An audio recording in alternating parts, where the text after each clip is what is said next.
அனைவருக்கும் வணக்கம். இது சங்கிலியன் செய்திகள் வாசிப்பவர் செய்தியாளர் எஸ். கலாதேவன். இன்றைய இலங்கையின் பிரதான செய்திகள். முதலில் தலைப்புச் செய்திகள்.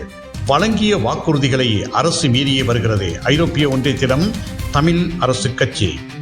வடக்கு தெற்கு பிரிவினைக்கு எக்காலத்திலும் இடமளியோம். யாழில் மேலதிக பணியினரை விளக்குவோம் அமைச்சர் பிம்பல். திருகோணமலை புத்தர் சிலை விவகாரம். 4 பிக்குகள் உள்ளிட்ட 10 பேருக்கு பிணை. கடும் நிபந்தனைகள் மீறினால் பிணை ரத்து. சுவிஸ் தூதரகத்தின் சந்திப்புக்கு நாங்கள் இடைஞ்சலில்லை. கஜேந்திரகுமார் எம்பி கடும் குற்றஞ்சாட்டு. எங்களை பார்க்க வந்த ஒரே ஜனாதிபதி நீங்கள் தான். பெருந்தோட்ட மக்கள் நிகழ்ச்சி. எம்பி படுகொலை. 12 பேருக்கு மரண தண்டனை, 4 பேருக்கு 6 மாத சிறை. இனி விரிவான செய்திகள். வழங்கிய வாக்குறுதிகளை அரசு மீறியே வருகிறது. ஐரோப்பிய ஒன்றியத்திடம் தமிழரசு கட்சி. தேசிய மக்கள் சக்தி அரசாங்கம் மக்களுக்கு வழங்கிய வாக்குறுதிகளை மீறிக்கொண்டு வருகிறது என ஐரோப்பிய ஒன்றிய தூதுக்குழுவிடம் இலங்கை தமிழரசு கட்சி வலியுறுத்தியுள்ளது. ஐரோப்பிய ஒன்றிய தூதுக்குழுவினரை இலங்கை தமிழரசு கட்சியின் பொதுச் செயலாளர் எம்.ஏ. சுமந்திரன் மற்றும் பாராளுமன்ற உறுப்பினர் ரா. சாணக்கியன் ஆகியோர் கொழும்பில் புதன்கிழமை சந்தித்து கலந்துரையாடினர். ஐரோப்பிய வெளிவார சேவையின் ஆசிய மற்றும் பசிபிக் பிராந்தியத்துக்கான பதில் முகாமைத்துவ பணிப்பாளரும் ஐரோப்பிய ஒன்றியத்தின் கூட்டு குழுவின் இணை தலைவருமான பாவுலா பாம்பெலோனி, ஐரோப்பிய ஒன்றிய தூதுவரிடம் ஐரோப்பிய ஒன்றிய தூதுக்குழுவின் தலைவருமான கார்மென் மொரோனா ஆகியோர் இந்த சந்திப்பில் ஈடுபட்டனர். வடக்கு தெற்கு பிரிவினைக்கு எக்காலத்திலும் இடமளியோம். யாழில் மேலதிக படையினரை விளக்குவோம் அமைச்சர் பிம்பல் ரத்நாயகா. வடக்கு தெற்கு பிரிவினை எக்காலத்திலும் ஏற்படுத்த இடமளியோம். அவரங்கால் தொண்டைமானாறு வீதியை புனரமைக்கும் வேலை திட்டத்தை நேற்று புதன்கிழமை அச்சுவேலியில் ஆரம்பித்து வைத்து உரையாற்றிய போதே இதனை தெரிவித்தார். அவர் மேலும் தெரிவிக்கையில், யாழ் மாவட்டத்துக்கு வீதி அபிவிருத்திக்காக 425 கோடி ரூபாய் ஒதுக்கப்பட்டுள்ளது. இலங்கையினுடைய கிராமிய வீதிகளை புனரமைக்கும் திட்டத்தில் ஆவாரங்கால் தொண்டைமானாறு வீதிக்கு அதிக நிதி ஒதுக்கீடு செய்யப்பட்டுள்ளது என்று கூறினார். திருகோணமலை புத்தர் சிலை விவகாரம். 4 பிக்குகள் உள்ளிட்ட 10 பேருக்கு பிணை. கடும் நிபந்தனைகள் மீறினால் பிணை ரத்து. திருகோணமலை கடற்கரை சட்டவிரோத கட்டுமானம் மற்றும் சர்ச்சைக்குரிய புத்தர் சிலை விவகாரம் தொடர்பில் கைது செய்யப்பட்டு தடுத்து வைக்கப்பட்டிருந்த 4 பௌத்த பிக்குகள் உள்ளிட்ட 10 பேருக்கும் பல நிபந்தனைகளின் கீழ் திருகோணமலை மேல் நீதிமன்றம் நேற்று புதன்கிழமை பிணை வழங்கியுள்ளது.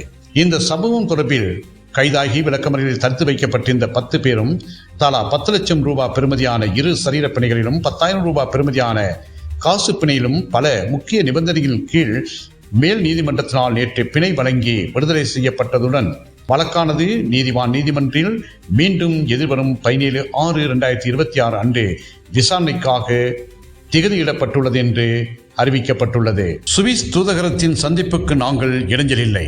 நாம் நடத்தும் சந்திப்பை நிறுத்த தமிழரசு சதி. கஜேந்திரகுமார் எம்பி கடும் குற்றஞ்சாட்டு. சுவிஸ் தூதரகத்தின் ஏற்பாட்டில் 19ஆம் தேதி நடைபெற இருந்த சந்திப்புக்கு எந்த விதத்திலும் நாங்கள் இடைஞ்சலாக இருக்கவில்லை. அதற்கு முன்னர் 15ஆம் தேதி நாங்கள் நடத்தப்போகும் சந்திப்பை நிறுத்துவதற்கு சிவில் சமூகத்தை குழப்பும் நோக்கத்துடன் பொய்யான கருத்துக்களை பரப்பி தமிழரசு கட்சி சதி செய்வதாக அகில இலங்கை தமிழ் காங்கிரஸ் பொதுச் செயலாளரும் தமிழ் தேசிய மக்கள் முன்னணியின் தலைவரும் யாழ் மாவட்ட எம்பியுமான கஜேந்திரகுமார் பொன்னம்பலம் குற்றம் சாட்டினார். இலங்கையின் இனப்பிரச்சினைக்கான அரசியல் தீர்வு விடயத்தில் தமிழ் தரப்புகள் அனைத்தும் ஒருமித்த நிலைப்பாட்டை கொண்டு வரும் நோக்கில் கொழும்பில் உள்ள சுவிட்சர்லாந்து தூதரகத்தின் ஏற்பாட்டில் எதிர்வரும் 19ஆம் தேதி தமிழ் தேசிய கட்சிகளின் பிரதிநிதிகளுக்கு இடையில் ஒழுங்குபடுத்தப்பட்ட விசேட சந்திப்பானது தமிழ் தேசிய பேரவையின் கூட்டம் காரணமாக காலவரை குறிப்பிடாது தற்காலிகமாக தள்ளி வைக்கப்பட்டுள்ளதாக வெளியான செய்தி தொடர்பில் யாழ்ப்பாணத்தில் நேற்று புதன்கிழமை ஊடக சந்திப்பை நடத்தி அதனை அவர் தெளிவுபடுத்தி உள்ளார். அமரகீர்த்தி அத்துக்குரல எம்பி படுகொலை. 12 பேருக்கு மரண தண்டனை, 4 பேருக்கு 6 மாத சிறை.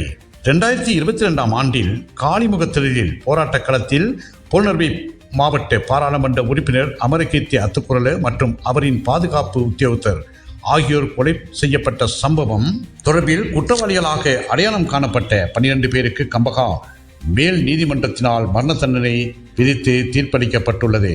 இதேவேளை இந்த சம்பவத்துடன் தொடர்புடைய மேலும் 4 பேருக்கு அந்த நீதிமன்றத்தால் 6 மாத கால சிறை தண்டனை விதிக்கப்பட்டுள்ளது.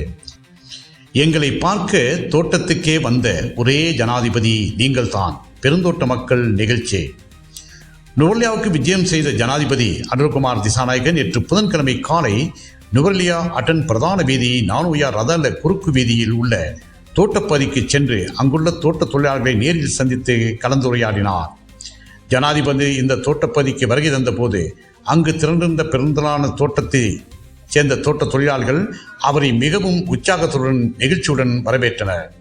தமக்கான சம்பளத்தை அதிகரித்தமைக்காக இதன்போது தொழிலாளர்கள் ஜனாதிபதிக்கு தமது நன்றியினை தெரிவித்துக் கொண்டனர். ஜனாதிபதியுடன் கலந்துரையாட தொழிலாளர்கள் எங்களது சம்பளத்தை உயர்த்தியது மட்டுமன்றி தோட்டத்துக்கே நேரில் வந்து எங்களை பிரச்சனைகள் எல்லாம் கேட்டிருந்த ஒரே ஜனாதிபதி நீங்கள் தான் என்று நெகிழ்ச்சி தெரிவித்தனர். இத்துடன் இன்றைய இலங்கையின் பிரதான செய்திகள் நிறைவடைகின்றன. மீண்டும் ஒரு பிரதான செய்தி அறிக்கையின் ஊடாக சந்திக்கும் வரை அன்பு வணக்கம்.